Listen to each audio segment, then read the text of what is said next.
नमस्कार दोस्तों, स्वागत है आप सभी लोगों का। आशा करता हूँ आप सभी लोग अच्छे होंगे और खूब धूमधाम से पढ़ाई कर रहे होंगे। हर दिन की तरह आज भी हमने अपनी इस क्लास में 5 एमसीक्यूज़ लिए हैं, जिनको आपको सॉल्व करना है और साथ ही साथ सॉल्व ही नहीं करना है, आपको इसकी पृष्ठभूमि भी जाननी है। मतलब 5 एमसीक्यूज़ आपको सॉल्व करने हैं, साथ ही साथ आप जो भी नोट से पढ़ रहे हैं या फिर कोई स्टैंडर्ड बुक से पढ़ रहे हैं, उसको जाके रिवाइज़ करना है, यही सारे टॉपिक। ठीक है?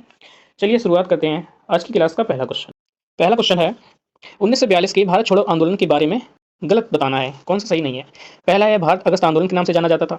इसका नेतृत्व गांधी जी ने किया था। एक सहज आंदोलन था। इसमें श्रमिक श्रमिक वर्ग की भूमिका नहीं थी और आकर्षित नहीं किया था। आपको बताना है कौन सा गलत है। आप वीडियो को पॉज करिए फिर आंसर बताइएगा। ठीक है, इसका आंसर हो जाएगा डी।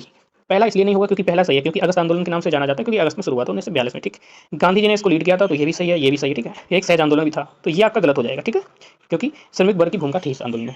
चलिए नेक्स्ट क्वेश्चन देखते हैं। नेक्स्ट क्वेश्चन ये है, भारतीय इतिहास के संदर्भ में 1884 में रखमाबाई मुकदमा किस पर केंद्रित था। ये 2020 का प्रश्न है। ठीक है, यूपीएससी का। पहला है महिलाओं का शिक्षा पाने का अधिकार से संबंधित था। सहमति की आयु, दाम्पत्य अधिकारों का प्रत्यास्थापन, कौन सा सही है। पहला दूसरा, दूसरा तीसरा, पहला तीसरा या फिर तीनों, बताइए। इसका ऑप्शन हो जाएगा आपका बी, यानी कि दूसरा और तीसरा। 1891 में एज ऑफ कंसेंट एक्ट, सहमति की आयु नामक अधिनियम पारित हुआ था। ठीक है, जिसमें सहमति की आयु और दाम्पत्य अधिकारों के प्रत्यास्थापन की बात की गई थी। ठीक है, शिक्षा से संबंधित ये अधिनियम नहीं था। ठीक है, मुकदमा आया, इसके बाद में अधिनियम आया था ये वाला। ठीक है, नेक्स्ट क्वेश्चन देखते हैं। गांधी इरविन समझौते के अंतर्गत निम्नलिखित में से क्या सम्मिलित थे। क्या क्या था, यानी सही बताना है। राउंड टेबल कॉन्फ्रेंस में भाग लेने के लिए कांग्रेस को इनवाइट किया। सबने अवज्ञा आंदोलन के संबंध में जारी किए गए ऑर्डिनेंस को वापस लेना, अध्यादेशों को वापस लेना, पुलिस जातियों की जांच करने हेतु गांधी जी के सुझाव की स्वीकृति, उन्हीं कैदियों की रिहाई करना जिन पर हिंसा का उपयोग नहीं था। कौन सा सही है, इसमें आपको बताना है। एक ऑप्शन ये होगा। ठीक है,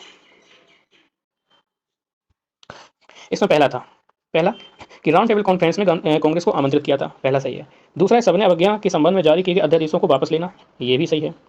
पुलिस की ज्यादतियों की जांच करने हेतु गांधी जी के सुझाव की स्वीकृति नहीं, ये नहीं किया था। केवल उन्हीं कैदियों की रिहाई जिन पर हिंसा का उपयोग नहीं था, ये तीन सही है। तो पहला दूसरा चौथा, पहला दूसरा चौथा, ये आपका आंसर हो जाएगा। नेक्स्ट क्वेश्चन देखते हैं। देखिएगा, निम्नलिखित में से कौन सा कथन औद्योगिक क्रांति के द्वारा 19वीं शताब्दी के पूर्वार्ध में भारत पर पड़े प्रभाव की सही व्याख्या करता है। ठीक है, 19वीं शताब्दी के पूर्वार्ध में, यानी कि 1850 से पहले की बात हो रही है। ठीक है, भारतीय दस्तकारी उद्योग नष्ट हो गए। भारत के वस्त्र उद्योग में मशीनों का बड़ी संख्या में प्रवेश हुआ। देश के अनेक भागों में रेलवे लाइनें बिछाई गई। ब्रिटिश उत्पादन के आयात पर भारी शुल्क लगाया गया। बताइए कौन होगा आंसर।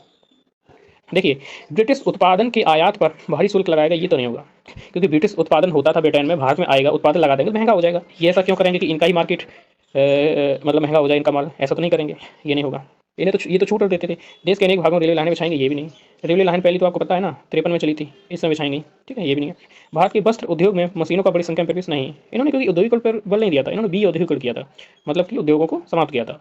और हमारी इकोनॉमी को एक ऐसा बनाया था जिससे कि एक मार्केट रूम में डेवलप हो, मतलब कि आयात किया जाए और डेवलप हो, यहाँ से कच्चा माल भेजना ब्रिटेन और ब्रिटेन से जो बना बनाया माल को खपत करना, इस रूम में इन्होंने डेवलप किया था। तो पहला सही है, 10 उद्योग थे, नष्ट हो गए थे हमारे। नेक्स्ट क्वेश्चन ये है, भारत सरकार अधिनियम 1919 क्या स्पष्ट रूप से परिभाषित किया। न्यायपालिका और विधायपालिका की सत्ता का पृथक्करण, केंद्रीय और प्रांतीय सरकारों के क्षेत्राधिकार, भारत के राज्य सचिव और वायसराय की शक्ति, उपरोक्त में से कोई। इसका बताइए।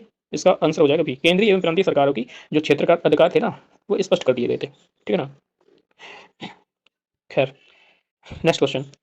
इस क्वेश्चन का आंसर आपको बताना है कि संविधान में आर्थिक लोकतंत्र का उल्लेख किस प्रावधान के अंतर्गत किया गया है। प्रियम्बल में किया गया है, फंडामेंटल राइट्स मौलिक अधिकार में किया गया है, इसे प्रस्तावना कहते हैं। ठीक है, डीपीएस यानी कि नीति निर्देशक तत्व में किया गया है, या फिर फंडामेंटल ड्यूटीज मौलिक कर्तव्यों में। ठीक है, आपको कमेंट सेक्शन में बताना है कि इसका आंसर क्या होगा। आई होप, आशा करता हूँ आप सभी लोगों को क्लास पसंद आई होगी। पसंद आई तो लाइक करें, सब्सक्राइब करें, शेयर करें। Thank you, all the best.